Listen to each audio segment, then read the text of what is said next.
প্রিয় শিক্ষার্থী বন্ধুরা, আশা করি সবাই ভালো আছো।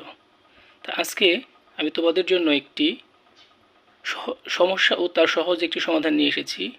সমস্যাটি আমরা আগে দেখি, পরে তার সমাধানটি আমরা দেখব। সমস্যাটি হচ্ছে সাজ্জাদ সাহেবের 24,000 টাকা ছিল।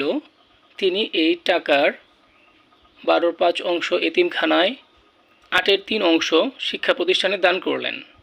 তার কাছে কত টাকা থাকলো? তো এই সমস্যাটি খুব সহজভাবে আমরা সমাধান করব। দেখো কিভাবে। সেটি হলো, প্রথমে যে সাজ্জাদ সাহেব যে পরিমাণ অর্থ তিনি দান করলেন, সেই অর্থগুলো আমরা বের করে নিব।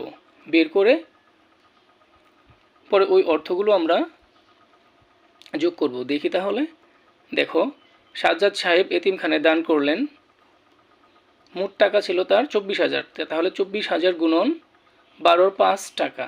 আর যে অংশটা তিনি দান করলেন সেই 24,000 টাকা থেকে সেই অংশটা আমরা বাদ দিব। তাহলে বাদ দিলে 24,000 গুণন 5, উপরে গুণ করে নিলাম আমরা, নিচে ভাগে থাকে 12। 12 দিয়ে 24,000কে ভাগ করলে হয় 2,000। পরে 2,000 গুণ 5, দুটো গুণ করে নিলাম, দুটো গুণ করলে হলো কত? 10,000 টাকা।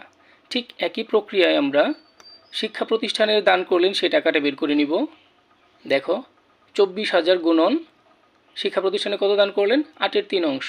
অতএব 24,000 গুণন 8/3 টাকা সমান 24,000 গুণন 3 উপরে লিখব, নিচে লিখব হচ্ছে 8।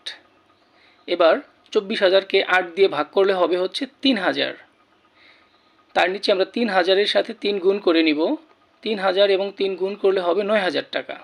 তাহলে আমরা শিক্ষা প্রতিষ্ঠানে যে দান করলেন এবং এতিমখানায় দান করলেন সেই দুইটা টাকা আমরা পেলাম। এবার আমরা কি করব? এই দুইটা টাকা আমরা যোগ করব। তিনি মোট দান করলেন 10,000 যোগ 9,000 টাকা। 10,000 এবং 9,000 যোগ করলে হলো 19,000 টাকা। এবার তিনি মোট দান করলেন 19,000 টাকা। আমাদের প্রশ্ন হচ্ছে, তার কাছে কত টাকা থাকলো? তার কাছে পূর্বে ছিল 24,000 টাকা, সেই টাকার থেকে তিনি মোট 19,000 টাকা দান করলেন। তাহলে তার কাছে থাকলো, লেখো, 24,000 বিয়োগ 19,000।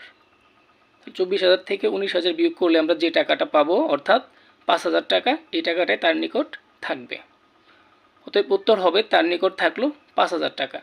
অনেক সহজ একটি সমাধান। ধন্যবাদ।